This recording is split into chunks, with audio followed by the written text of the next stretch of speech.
So, I'm of the opinion lang naman, na kaya ito itinago para hindi na makapag-apela ang mga tao. Umaasa sila na magpre-prescribe na lang yung reglementary period or whatever. Mag-e-expire na lang yung reglementary period. Hindi na makakapag-apela ang mga tao. Alam mo bakit? Kasi mga kababayan, hindi talaga umapakali. Eto, so, putahan natin yung yung balita kanina. Yan. Maski si Ombudsman Remulla nga, di ba, nakita natin kanina yung video, maski siya nagulat na meron palang surprise secret decision. lahat tayo kagulatan, guys. Gulatan eh. Oo. Lahat tayo nagkagulatan. And ito mga kababayan, nagulat din ako. Kanina nakikinig ako kay Yusek Claire sa kanyang vlog kanina. Sinabi niya na na-dismiss yung kahit na-dismiss daw yung criminal case. Totoo naman kasi yung pinakita niya is yung dismissal ng criminal case. Pero tinanong din niya kanina, actually tanong ko rin yun, ano yung nangyari sa kaso sa Sandigan Bayan? Bakit parang nabura na lang yung kaso sa Sandigan Bayan? Which is something that we have also raised kaninang tanghali, di ba? Another thing na tinanong na question kay Yusek Claire kanina, di ko alam kung nasagot din niya or baka hangin yung question, is yung administrative case. Okay. Yung di ba kanina CC tsaka CA. Okay, so dalawa magkaiwalay na kaso. Sinabi rin natin yan kanina. Isang criminal, isang administrative. So ito yung criminal. Di ba? Naalala nyo to? Ito yung criminal. Yung CC. Criminal case. Okay. Ito mga kababayan, apparently, naglabas din si Joel Villanueva ng dismissal ng administrative case. Kanina lang din. Ayan Senator Joel Villanueva released a copy of the transmittal of the order reversing his dismissal sent to Senate President Tito Soto in 2019, which Soto's office received at the time. Okay. Ngayon, kailangan magsalita ni Senator Tito Soto. Anyari? Mga kababayan, na-receive nga niya. Ayan, may stamp eh. Na-receive niya September 17, 20 something. Wala eh. Ang nag-receive ay si Lynn. I don't know, di ko mabasa. Labo. Kung totoo to so kailangan sumagot dito si SP. SP Tito Sen. Sabi, respectfully forwarded to the Honorable Vicente C. Soto III, Senate President, Senate of the Philippines, 512 address nila. The attached order dated July 31, 2019, which was approved on September 13, 2019 in OMB CA 150298. Ayun, mga kababayan.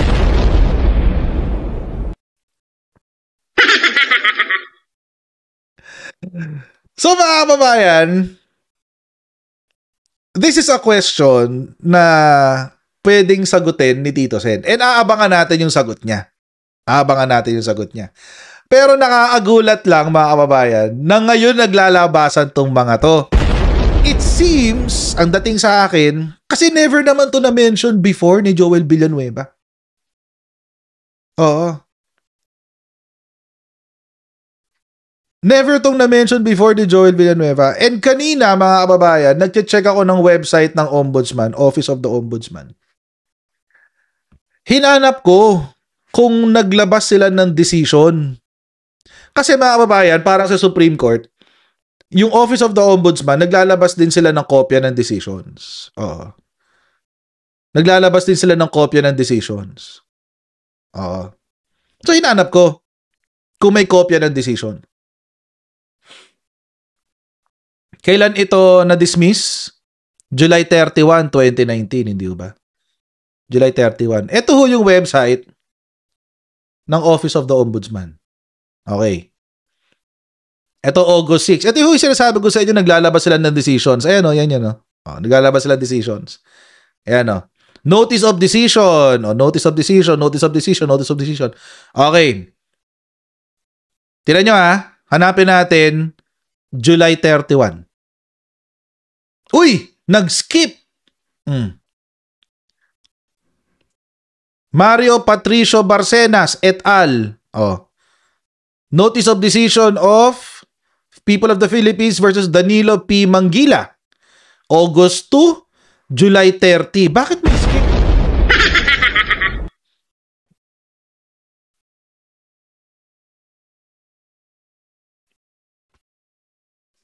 Ibig sabihin, tinago talaga nila, mga kababayan. Tinago talaga ni Martires. Kasi nga, mga kababayan, this is unusual. It's really unusual. Hindi talaga nila pinost.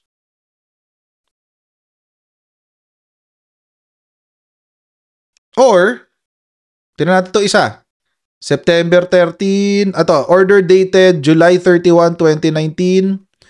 Approved on September 13, 2019. Ano ito? Wait. September, July 31. Wala rin July 31. Tingnan natin September. Do you remember 21st night of September? September 19. Wala ring 19, guys. September 19.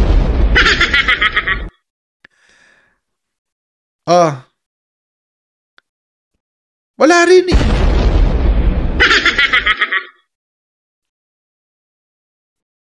Kaya walang nakaalam. Now, mga kababayan,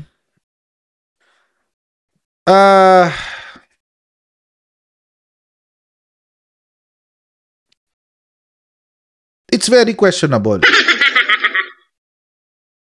It's very questionable. Na all of a sudden, 2025 na, biglang lalabas yung decision.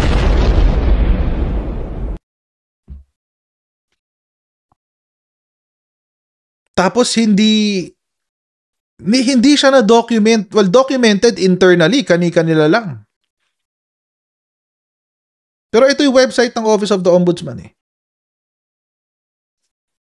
Ang tanong, ina-update ba nila? Ina-update ba nila yung kanilang website regularly? Pero mukha naman kasi alam niyo mga kababayan to puntahan natin yung paano ba ako nakapunta dito? Page 14. Nasa page 14 na ako. Ay, sorry. Okay, wait. Puntahan natin yung main page ng press release. Updated sila may September 19, 2025 nga. Preventative suspension. Pero parang parang ilang kaso lang sila sa isang taon. Isa, dalawa, tatlo. Tatlo lang. 1, 2, 3, 4, 5. Ito medyo marami. Okay. So yun. So mukhang every now and then na-update naman nila. Every now and then. So, baka fake yung website. I doubt. This is the Office of the Ombudsman. This is their official website. ombudsman.gov.ph. Nakapagtaka lang. Na bakit walang information, walang nakaalam, imagine, ang tagal na sinikreto simula 2019. 2025 na. 2025 na. Is it a crime? Well, we don't know. Not yet. We don't know yet. Kasi ang alam lang naman natin, ngayon lang lumabas Wala naman sigurong krimen na sa delay ng paglabas ng isang dokumento, di ba? unless mayroong grave abuse of discretion, we don't really think that there's a criminal case even if there is a grave abuse of discretion. I don't know. Na COVID, July and September, wala pang COVID, no? Ang COVID was March 2020. Naalala ko yun kasi yun yung bumili ako ng doon yung medyo nagte-take off na akong mag-YouTube. Medyo nagsa-start na ako mag-YouTube noon. Kailangan ko na mas mabilis na laptop pang edit. So, bumili ako ng laptop. Mga March yun. Mga February or March ng 2020. Tapos, biglang nag-pandemic. Buti na nakabili ako ng laptop. Oo. So, yun, mga kababayan. So, definitely, mga kababayan, may concealment na naganap. Itinago talaga itinago yung fact na nagkaroon na nga ng gantong desisyon. Ang question, mga kababayan, bakit? Bakit tinatago? Ano ba yung nangyayari noong mga panahon na yun? Na kailangan itago yung decision tungkol kay Joel Villanueva. Ang idea ko, mga kababayan, one of my ideas nung una pumasok sa isip ko kanina, is because para hindi na makapag-file ng mga apela.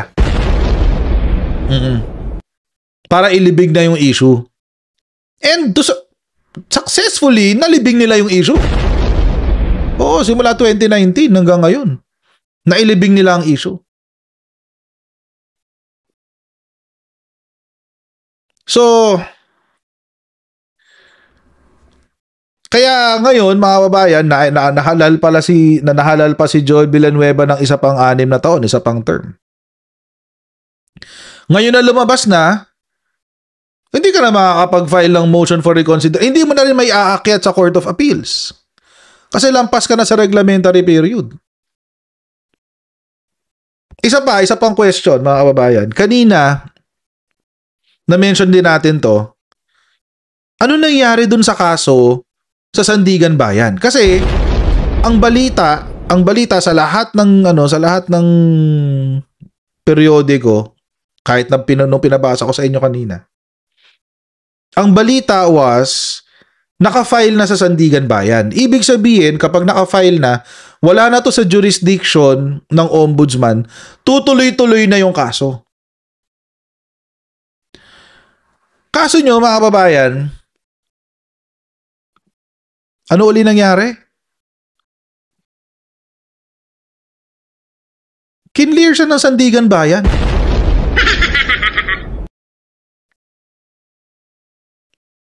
Wala siyang kaso sa Sandigan Bayan. Ano nangyari? Iniurong ba ni Samuel Martires yung kaso noong 2019?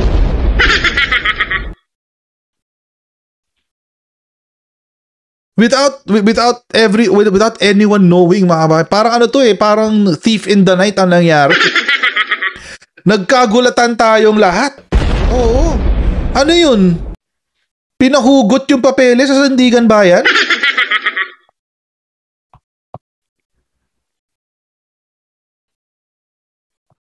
Pwede ba ihabla si Martires? On what grounds? We don't know yet. Hintayin natin kung gagalaw si Ombudsman Remulla. Oo, hintayin natin. Pero, again, mga kababayan, ang weird nung nangyari. Kaya po, mga kababayan, meron tayong tinatawag na impunity. Kasi, obvious, etong dito sa kaso, akala ni Joel Villanueva makakalusot siya pag pinakita niya yung mga dokumento. Ang lumabas, lalo pa siyang nadiin, mga kababayan.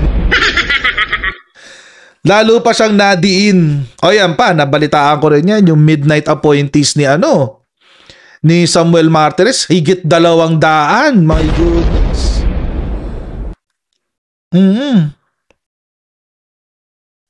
Yung administrative case niya, wala na yon. Kasi it's moot and academic. Hindi na siya congressman. You will penalize him for an administrative case for what? Wala na. So, wala na yon. Pero yung yung criminal cases niya, pwedeng reviewin ulit. At malaman natin kung anong tunay na kwento dyan.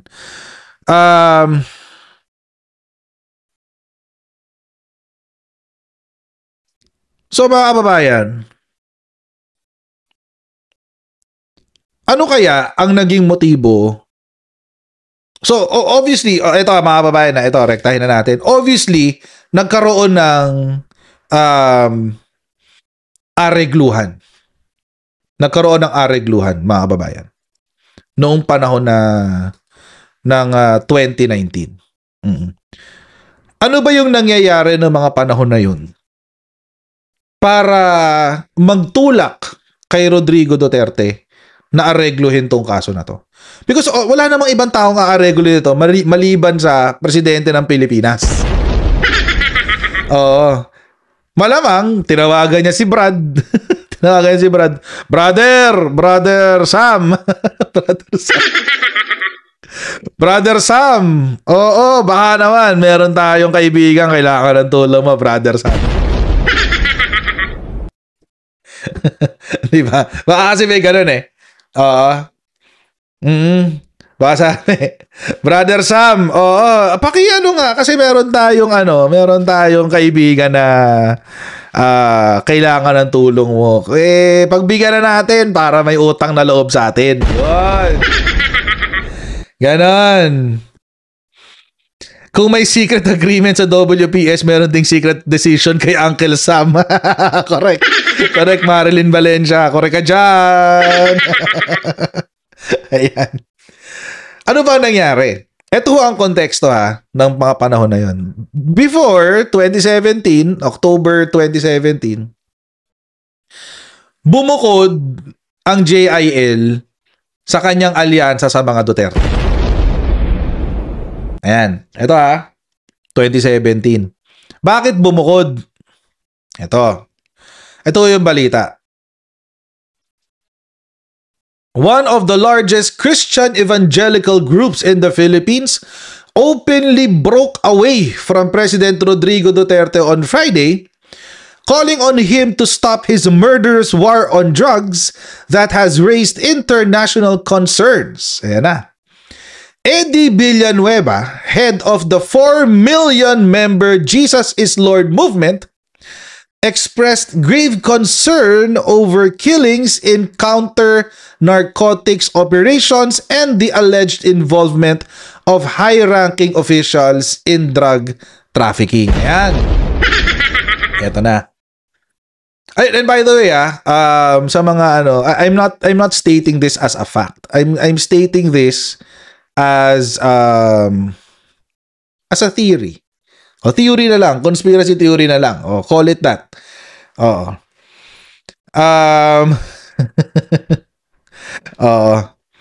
Let's call it that. He apparently was alluding to a recent Senate investigation where Duterte's son Paulo was accused by an opposition senator of protecting drug syndicates involved in the shipment of 125 million pesos worth of drugs through the Customs Bureau. Paulo has repeatedly denied the allegations. Yun. So mga babayan, ito pala, nung panahon pala nung 2017, hindi natin alam to eh. Ngayon alam na natin. Noong 2017, bumukod or nag-relinquish ng suporta ang JIL sa mga Duterte. At sinabi na nga rin dito, mga kababayan, na ang estimated number or yung dami ng JIL ay nasa 4 million people. Malaki yan Mega church yan dito sa Pilipinas. Kapag lumampas ka na lumampas ka nga lang ng 300, 400,000, ang laki mo ng simbahan. Totoo lang. Pero siya, 4 million. Grabe, di ba? Ang iglesia is around 2 million. JIL is 4 million. Catholics ang may pinakamalaki. 80% of Filipinos are Catholics. So, pero dun sa mga 20% na naghahati-hati, di 4 million dun ay JIL. So, doble ito ng iglesia. Oo. Ngayon, mga kababayan, Kibuloy daw 8 million. Diyos ko, di pa nga sila umabot ng 7,000. Tigilan nga nila yung mga... Sorry ha. Ngayon, mga kababayan,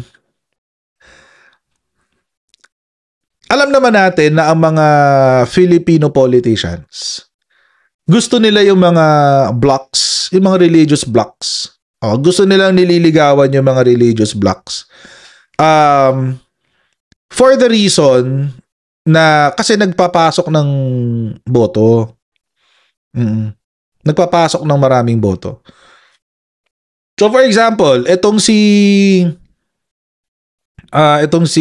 Joel Villanueva, most probably yung 4 million na botante niya ay mga JIL, most probably. Syempre may mga kapamilya pa yon, may mga anak pa yon, may mga pinsan-pinsan pa yon. So let's just say 4 million times 4 people na lang to be conservative. O that means kung makakapag-impluwensya ang bawat isang JIL member ng 4 na tao para bumoto sa kanila, matik yung 20 million. Diba? So, syempre, si Rodrigo Duterte, isa yan sa mga naging strategy niya nung kanyang term. Inalienate niya yung Catholics, pero tumutok siya doon sa mga non-Catholics. Like, ito nga, si JIL, mga evangelicals, Pentecostals, mga pseudo-Christian groups, yan. So, yung mga Muslims, yan. Tinutukan niya yun. Iniwanan niya yung mga Catholics, yung pinagbumura nga yung Pope, etc. etc. Si Mike Velarde din. Kay Mark Velarde, if I'm not mistaken, they're around 1 to 1.5 million yung El Shaddai. Oo. So, yun yung what do you call this?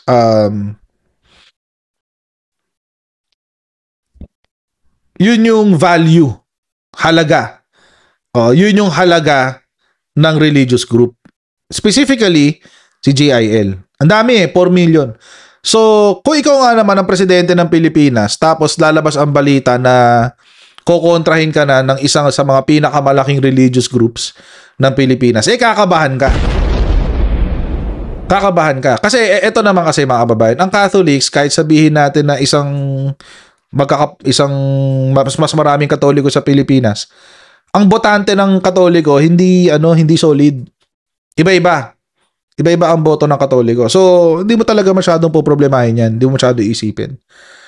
Ang tututukan mo yung mga most probably magba-block voting. Like JIL, Iglesia, and the like. So, nakaka-intimidate kung merong isang religious group na merong 4 million members na kukontra sa'yo. And during this time, mainit na yung war on drugs. And in this case, sa article na to, isa sa mga issues na nagtulak sa JIL na mag-withdraw ng suporta sa kay Rodrigo Duterte ay yung kay Paulo, yung kay Pulong. Yung 6 billion pesos na magnetic lifter drug scandal.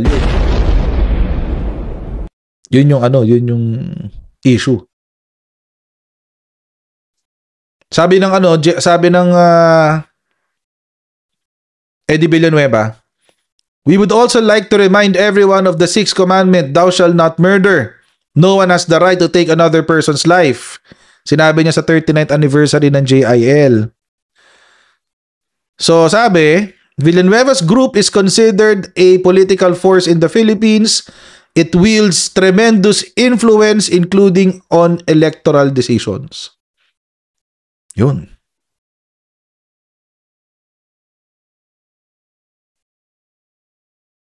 Di raw, so bumibitaw ang JIL sa suporta kay Duterte. Bumibitaw sila. Ngayon, mga kababayan, all of a sudden, noong 2020, nag-iba ang tono ni Brother Eddie. Nung una, sinisisi niya sa war on drugs si Rodrigo Duterte. After 2020, nagbago ng tono. Si Brother Eddie Villanueva, sabi, hindi naman to kasalanan ni Digong, kasalanan to ng mga pulis. Ay.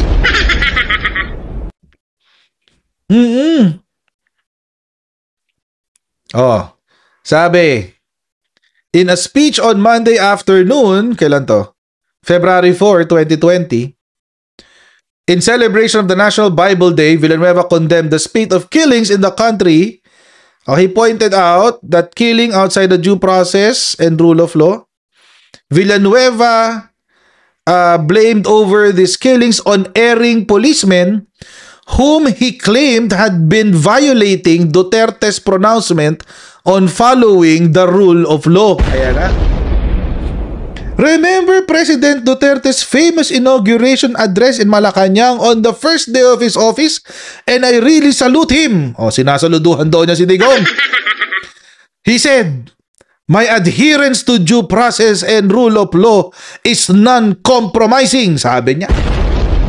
Sabi ni Brother Eddie. Oo. No less than the President of the Philippines released this national presidential policy. Unfortunately, there were scalawags in the police system who violated this presidential pronouncement of our respected president. Yan. So mga kababayan, from breaking away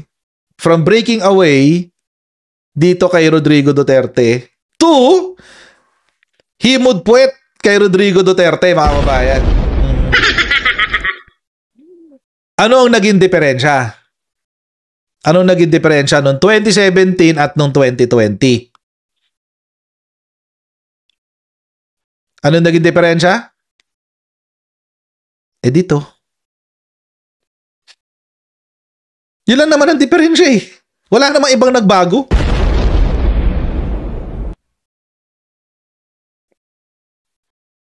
Ipinagkanuno ng mag-amang Villanueva ang kaluluwa ng JIL kay Duterte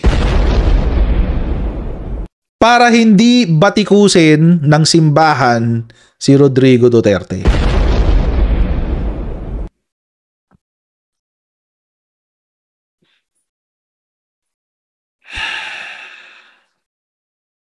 Again, this is not a fact. Sinasabi ko lang sa inyo na this is a possibility.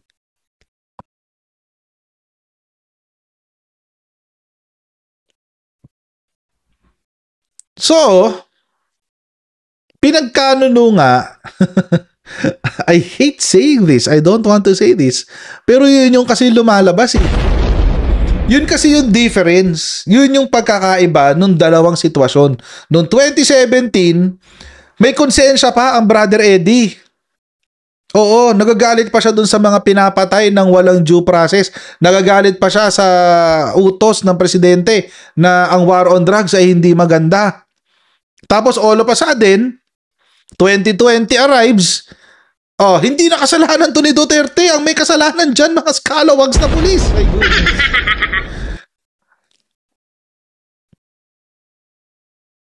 At ang kapalit sa kaluluwa ng JIL ay ang pagkaka-dismiss ng kaso ni Joel Villanueva.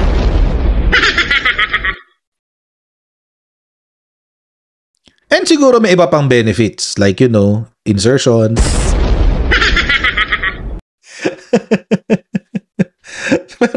pero ano na yon kung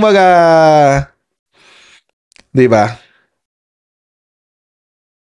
Naisip ko lang naman. Again, this is just coming from, my creative and imaginative mind. Pero, nagmamatch kasi yung timeline eh. Nagmamatch yung timeline. At saka, nakakapagtaka talaga yung secrecy.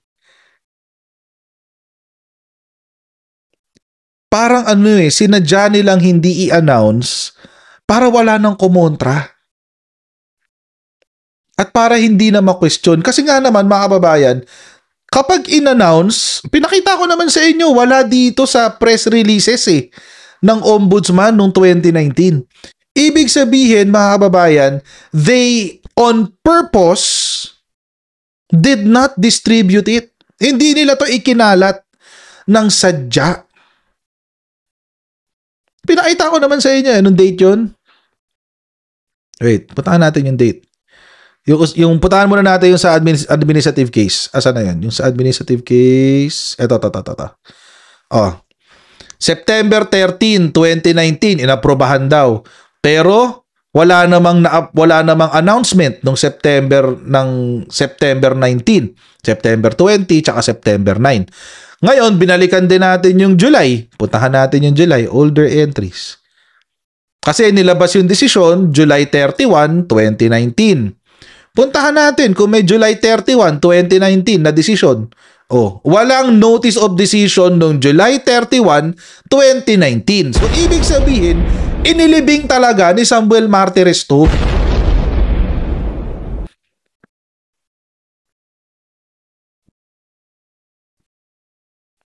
Kasi mga kababayan, kung ito ay in-upload dito sa website ng Office of the Ombudsman, pipick upin to ng press for sure.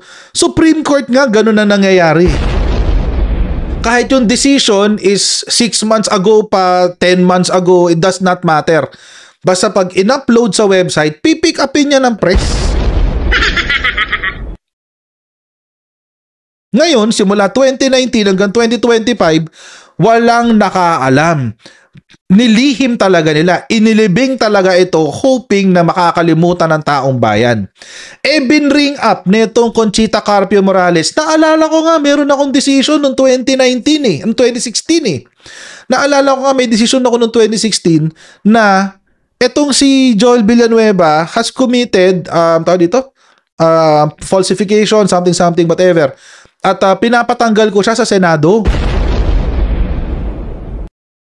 Ganon. Di naalala ngayon ng taong nga pala, pak. Tapos napalitan ng ombudsman, pinalitan na si Martires. Issue pa rin yung decision laban kay Joel Villanueva. Hanggang sa sinabi kanina ni Ombudsman Remulla na kakausapin ko ang Senado para ma-enforce na yung decision na yan. All of a sudden, biglang lalabas yung decision out of the blue. Tinago nyo.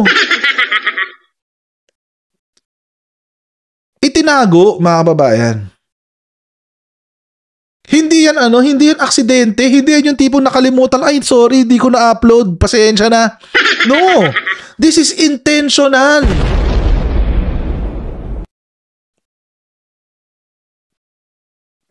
Sabi ni Dave The Beginners. Sabi ni The Beginners, ibig sabihin ginagago lang tayo ng mga Duterte noon. Oo, for sure, ginagago tayo ng mga Duterte.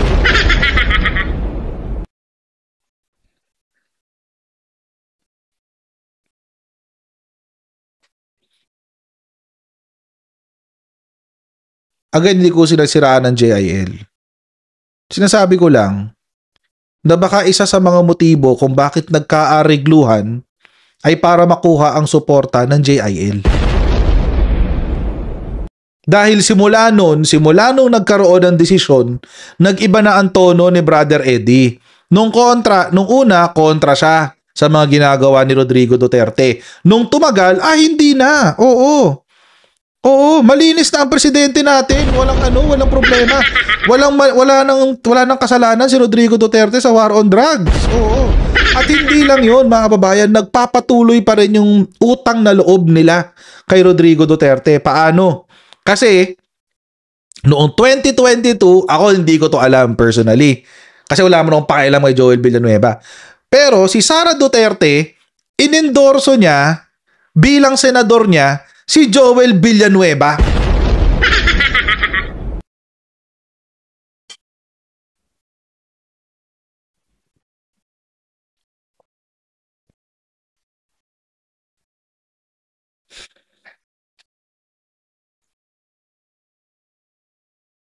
Hindi ko to alam, actually. Nagulat nga ako dito eh. Nasa slate pala ni Sara. Kasi wala siya sa Uniteam eh. Kasi, di ba wala sa Uniteam si Joel Villanueva? Di naman siya kasama dun eh. Pero, inendorso siya ni Sara Duterte sa kanyang personal Senate slate. Ibig sabihin, may hiwalay pananalistahan tong si Sara Duterte maliban sa Uniteam. From what I know, etong si Sara Duterte, isiningit lamang si Boy Sili, yung pangalan niya, si Robin Padilla sa Uniteam. Siya yung panghuli, siya yung pang 12 eh. Tapos si Harry Roque, kandidato rin under Sara. Tapos now I know si Joel Villanueva kasama rin pala sa kanyang sariling senador, si Joel.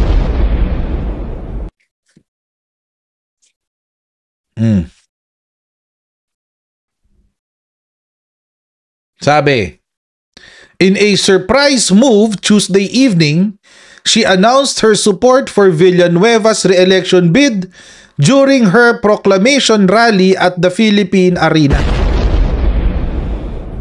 She included Villanueva, nicknamed Testaman, alongside several candidates whom she considered friends regardless of their political alliance. Yun. Ngayon, etong si Joel Villanueva, nagbabayad ng utang na loob sa mga Duterte. Ikaw nang dismissan ng kaso eh. Tapos ipinanalo ka pang senador. O di magbabayad utang ka nga. Kaya pala, mga kababayan, sa impeachment,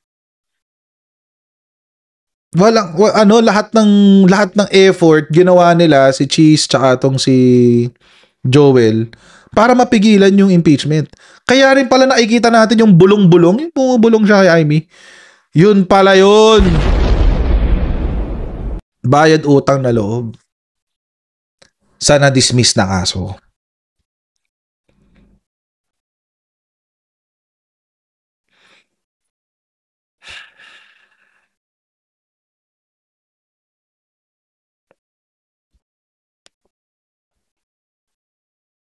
Kaya pala, now we know. Oo. These politicians, itong mga politicians na to has been playing around with us for the longest time.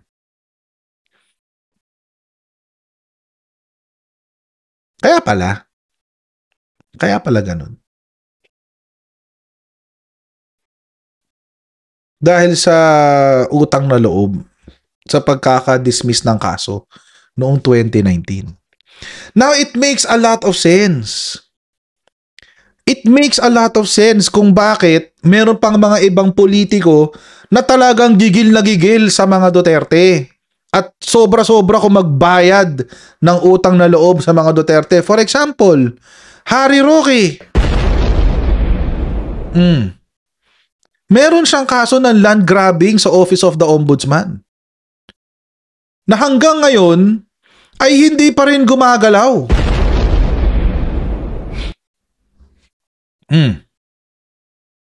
Yan, no? Sabi ni PCO Undersecretary at Palace Press Officer Claire Castro sa press briefing sa Malacanang na dapat na magsalita rin si Roque ukol sa ulat na mayroon din na pending case laban sa kanya para sa umano'y land grabbing sa Bataan. Ito ay nakabinbin sa Ombudsman simula pa noong 2023. 2023 pa to. Oh, ito nabalita May 16, 2025.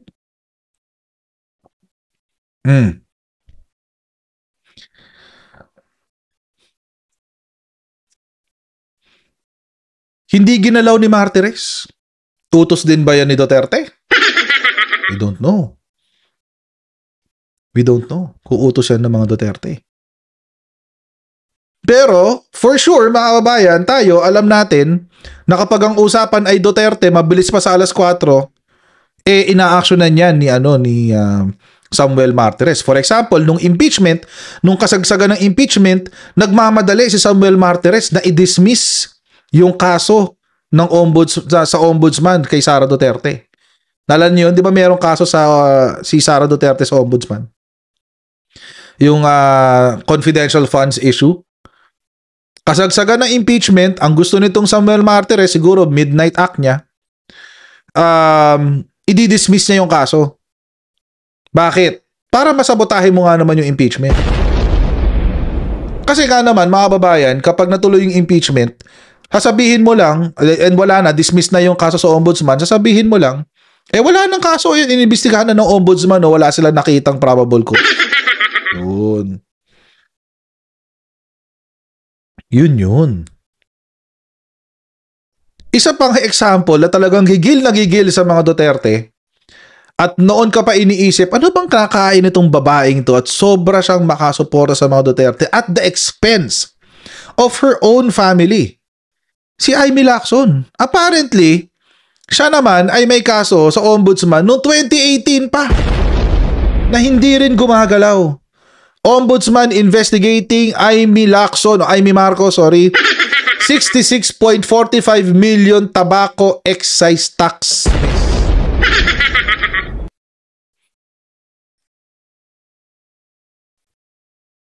Hindi rin gumalaw.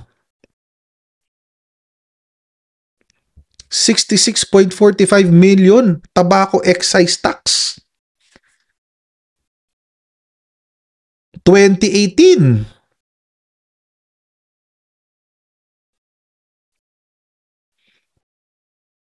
Pero ito, nag-umpisa yung investigation kay Conchita Carpio Morales. Pagkaupo ni Samuel Martires, wala na nangyari.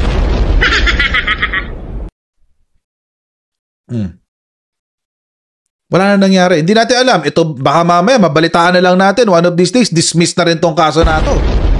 Diba? Secret. Secret ulit. Diba? Hindi natin alam. Baka dinismiss na to ni Martires eh. Oo.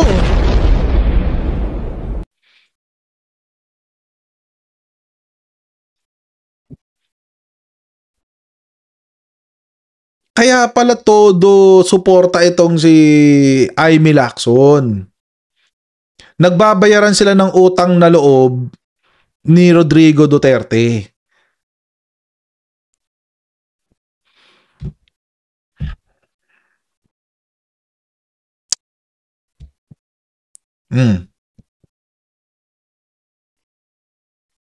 Isa pa yan kay Chavit, yung excise tax kay Chavit. O di ba may kaso na rin siya ngayon? May bago siya kaso kaya sa ombudsman? O.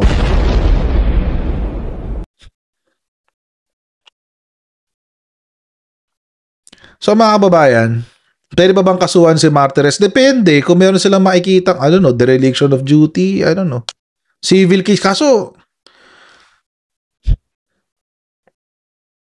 para saan? Buti na academic na din eh.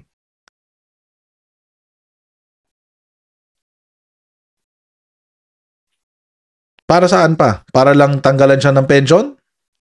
Hindi na siya, retired na siya eh.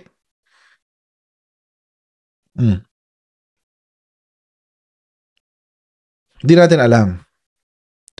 Pero definitely, si Harry Roque, si Amy Lacson, at si Diyan. Ano ba? At si Joel Villanueva, definitely sila nagbenta ng kaluluwa kay Rodrigo Duterte. But again, that is just by conspiracy theory. Oo. Pero pansin nyo naman, di ba? Yung conspiracy theory natin pwedeng maging totoo.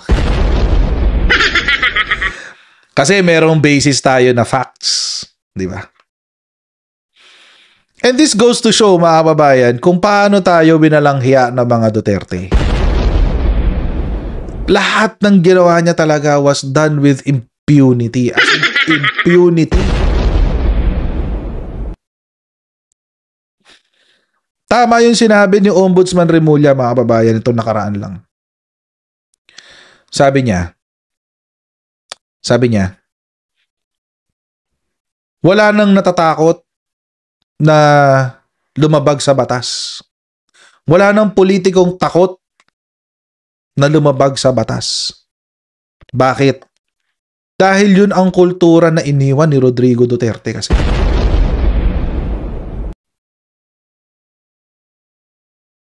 Yun yung iniwan na kultura ni Rodrigo Duterte.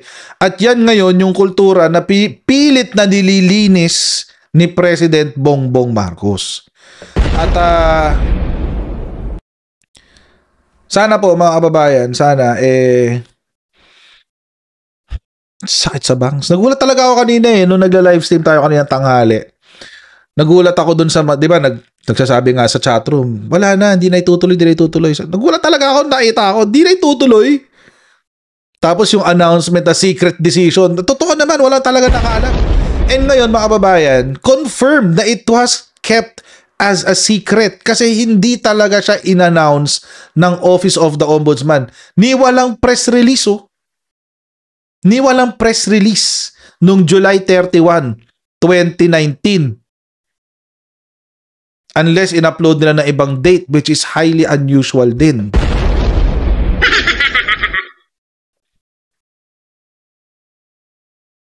Ako really, mga kababayan, I'm of the opinion na itinago yan para wala nang magreklamo. Para maitago na. At wala maitago. Para mailibing na sa lupa at wala nang magreklamo. Wala nang makahabol. Pero merong mga instances kasi, mga kababayan, na pwede kang mag-file ng kaso depende sa panahon kung kailan mo na-discover. So kahit na ito ay noong 2019 pa, dahil ngayon lang natin na-discover, 2025, pwedeng gumalaw ang Office of the Ombudsman, lalo na siya yung complainant. Pwede siyang gumalaw at sabihin niya na binibidro ko yung naunang desisyon. I will declare it null and void and I will start another investigation. Independent naman siya, he can do that. Walang grave abuse of discretion doon. Gagawin lang niya, babalikan lang niya yung mga nauna ng records, i-check niya kung tama ba yung decision, and then, sususugan lang niya yung kanyang decision. Whether kung tama si Martires or not. Isusuportahan lang niya or hindi. Naalala niyo yung nangyari kay Kibuloy? Na nung DOJ Secretary Secretary Boying Remulla, tawag dito, pinabuklat niya ulit yung kaso ni Apollo Kibuloy, yung decision ng ng prosecutor ng Davao City. Pinabuklat niya ulit, pinag-aralan niya, tapos nung sabi niya, hindi, void to. Tutuloy natin yung kaso.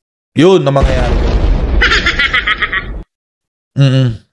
Kasi ombudsman naman siya, siya na yung ombudsman and he's independent. Nasa kapangyarihan niya yun.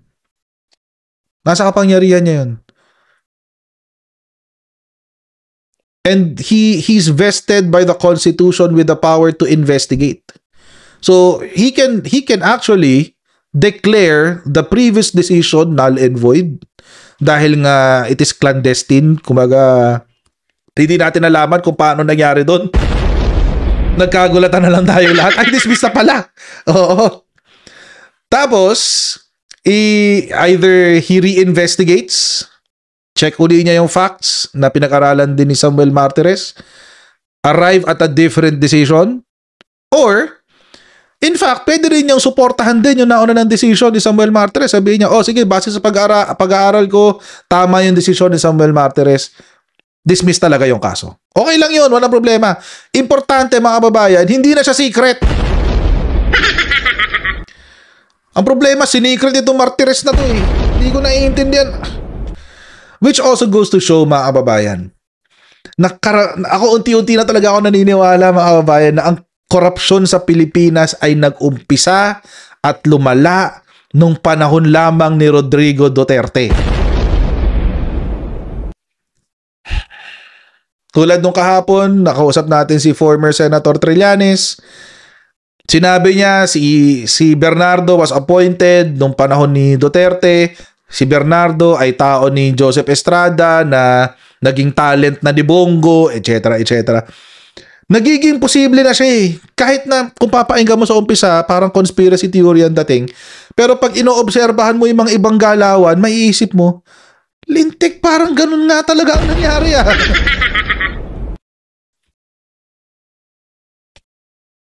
So ganun na nga nangyari. Binenta ng JIL o binenta ng mga Villanueva ang kaluluwa ng JIL sa mga Duterte para hindi mawala ang suporta ng 4 na milyong mga deboto sa ilalim ng JIL sa mga Duterte. Laking number yung kasi 4 million, ang hirap hatakin nun guys. So mahirap pong hatakin yun. Kaya yun ang aking theory. Theory lang naman, I could be wrong. Oo. Pwede ho mali. Pero hindi ko po sinisiraan ng JIL. It's just an observation of mine. I could be wrong. Baka magalit sa akin ng mga taga-JIL. Pasensya na po. But that is my observation. Oo.